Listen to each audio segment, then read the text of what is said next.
This evening, I'd like to talk about St Thomas Aquinas' third way demonstration for the existence of God. Now, the third way demonstration is, I would say, the simplest metaphysically, but the most complicated mathematically, because the metaphysics involved in the demonstration is really quite simple.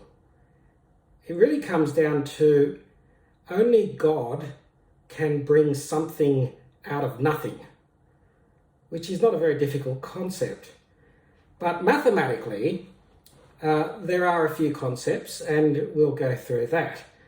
But the upshot is that if you're an atheist and you've read or listened to this demonstration, at the end of it, if you're still an atheist, then it's best not to admit it too loudly, because you might be accused of being bad at mathematics.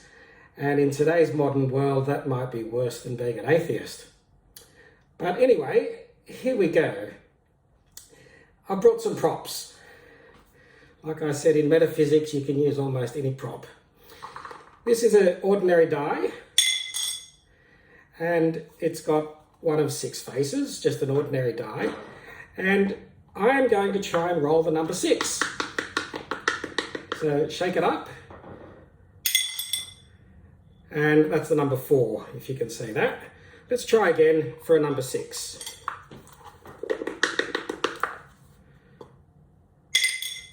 And that's a number 2. Well, what am I doing? There is a 1 in 6 possibility of rolling the number 6.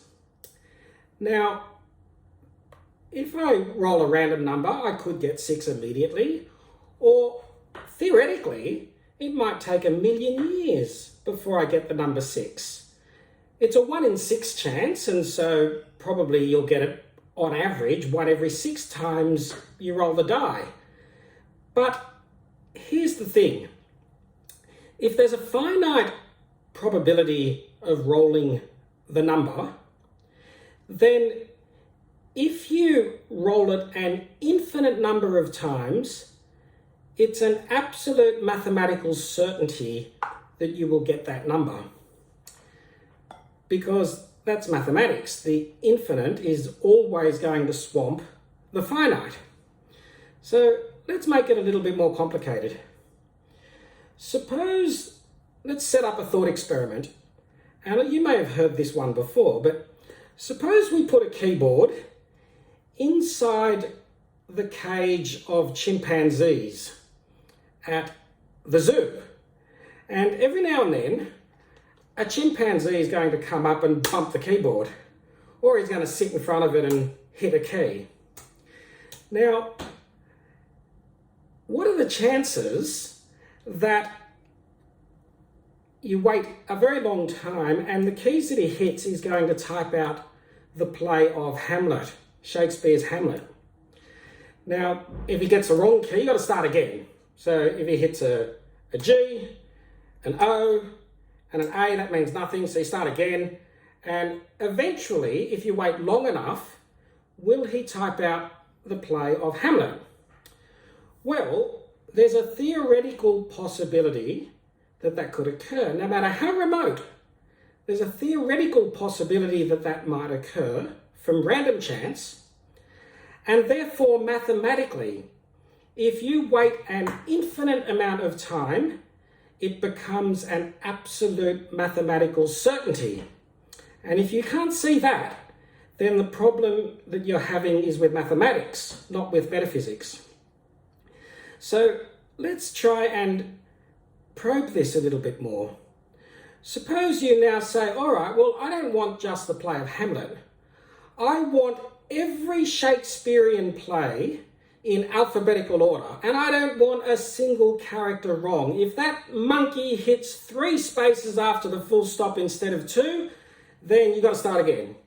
So I want every single play that Shakespeare wrote in alphabetical order, and then I want the entire Library of Congress in alphabetical order.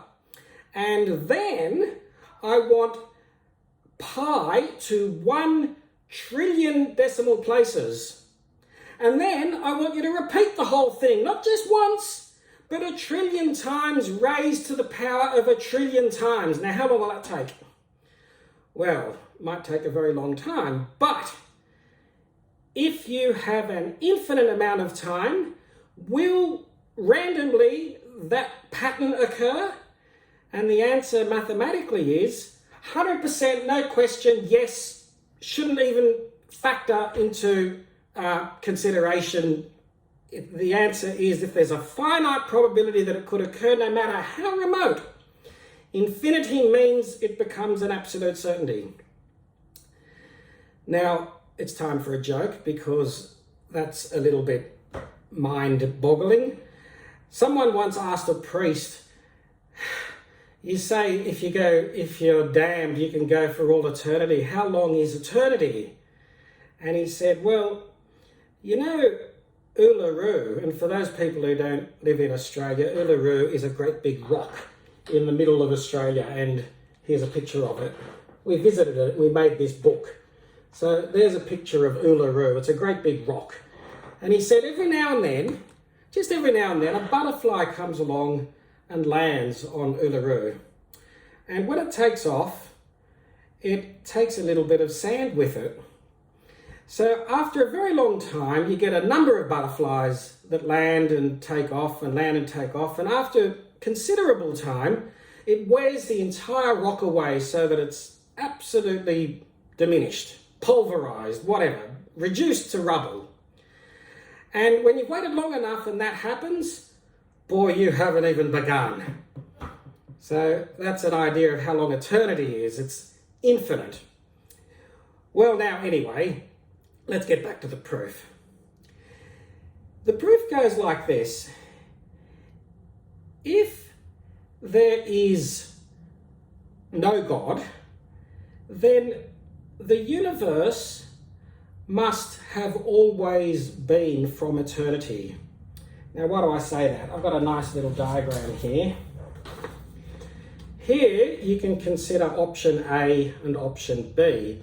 Option A is the universe beginning at this point, proceeding right up until today. This dotted line represents today, and that's the future, and that's the past.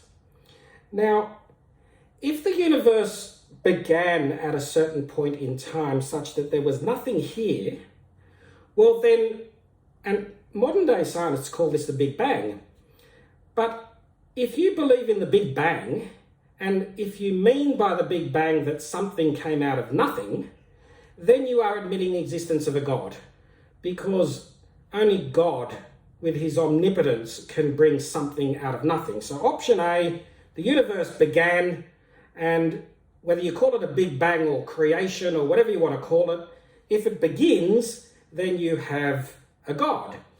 So we're trying to prove that God exists, so let's not assume that God exists. Therefore, we must assume option B.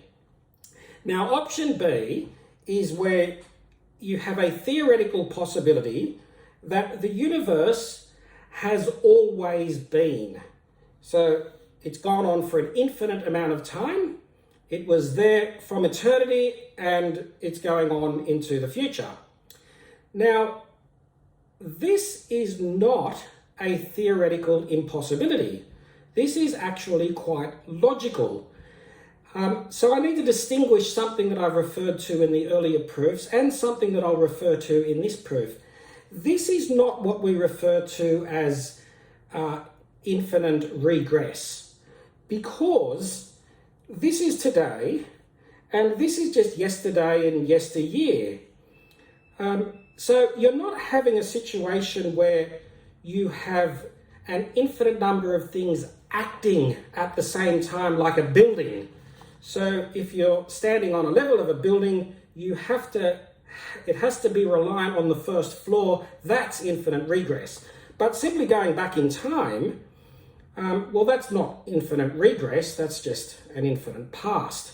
And so there's no reason why, theoretically, it doesn't offend against the law of contradiction that the universe could not have always been. So, and everyone digresses at this point to say that St Thomas Aquinas actually says that it's an article of faith that the universe began. You can't prove it scientifically. Yes, scientists might say, oh, look, there's a Doppler effect in the stars and they're all moving out from a central point, and so the evidence suggests that it came from a central point where the Big Bang might have been, but it didn't have to be like that. It could be coming out, and before that, it could have been coming in, and anything could be possible, and we don't know. And in fact, Aristotle believed that the universe was eternal. And the only reason that Christians believe that the universe began is because Genesis begins with the words, "in the beginning." So they say it's divinely revealed that the universe began, and they say that's quite reassuring. But anyway, I like to think that if you're a real atheist and you want to stick by your guns and proceed logically, you would not admit a Big Bang. You would say, no, the universe has always been. And at least you're not making an immediate mistake, because if you have a Big Bang, you get something out of nothing, well, that's going to be God. So Thomas Aquinas' third way demonstration is proving that this still admits to a God. So how do we do that? Well, it's like this. So we're assuming that the universe has always been. You've had an infinite amount of time since eternity that the universe has been, because it wasn't created by God. Well, he says this: in the universe, we come across things and we see that things can be and corrupt. So we have a notion that we can have something called contingent being, which means it might be here, but it doesn't have to be. It can corrupt. It cannot be. Now, what does that mean? Well, a rose can be here today and be dead tomorrow. But it could also mean you can split the atom, which is what we did when we dropped the atomic bomb. But we didn't have atomic bombs in the time of Thomas Aquinas. We're not talking about a scientific experiment here. We're simply admitting the possibility of being which can at one point be and at another point not be. And so we call that contingent being. And the alternative to that is necessary being. So you could have contingent being and you can have necessary being. Now, if you have necessary being, it must always be because it's necessary. So that just covers the field of logic of possibilities of being. Well, now, this is the way the proof proceeds. If the universe consists of contingent being, that means, by definition, that there is a possibility, no matter how remote. You see where I'm getting at? There's a possibility, no matter how remote, that all contingent being at any one time can cease to be. It just all lines up so that it all ceases to be. Now, that might mean that you have to wait until you have intelligent life to build an atomic bomb to blow the universe up. I'm just making this up. Maybe it happens naturally.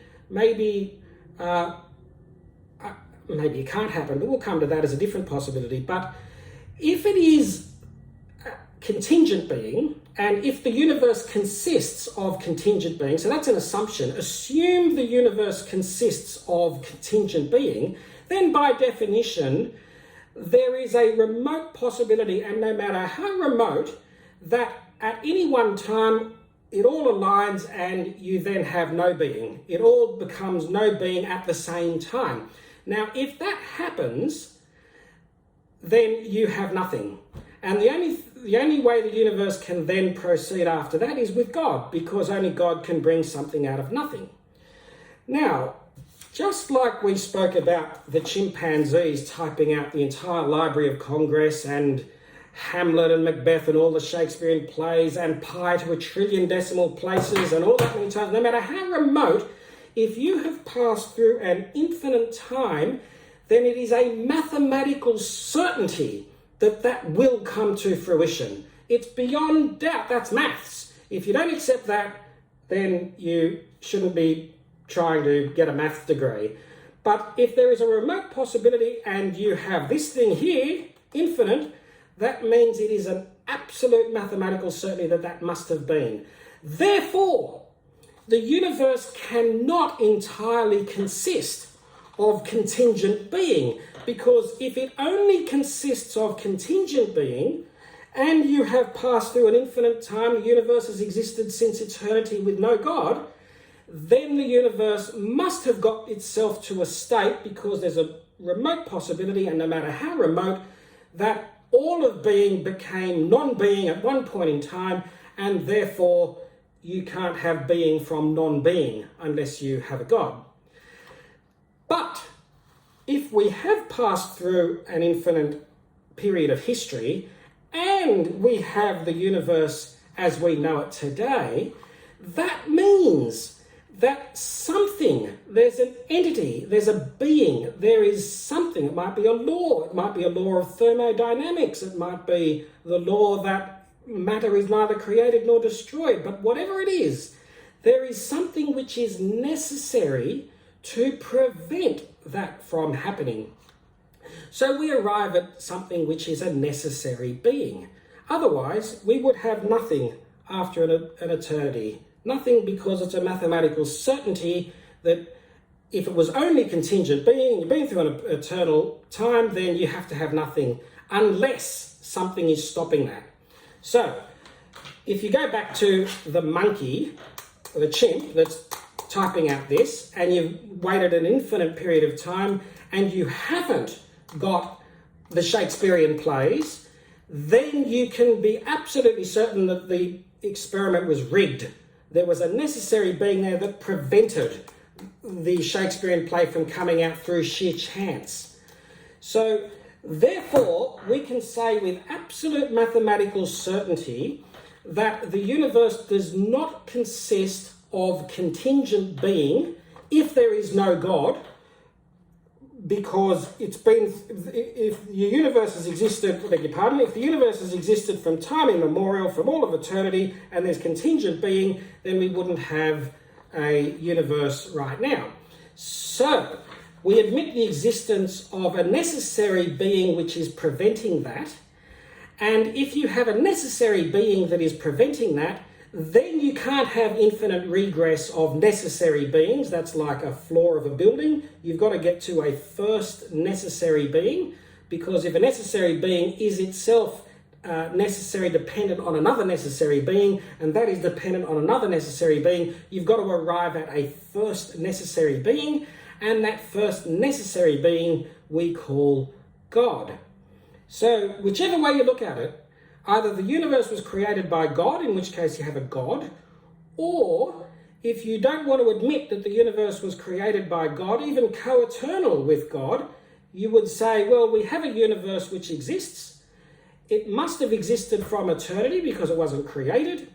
And then either we have necessary being and contingent being mixed together, and if we have necessary being, we've got to have a first necessary being, and that's God, or we have to start with, well, is there just pure contingent being? And if there is only pure contingent being, you could not have proceeded through an infinite period of time without a necessary being preventing the universe from annihilating itself. So therefore, mathematically, we have to admit the existence of something else, and that is God. So there's a nice, neat mathematical proof for the existence of God.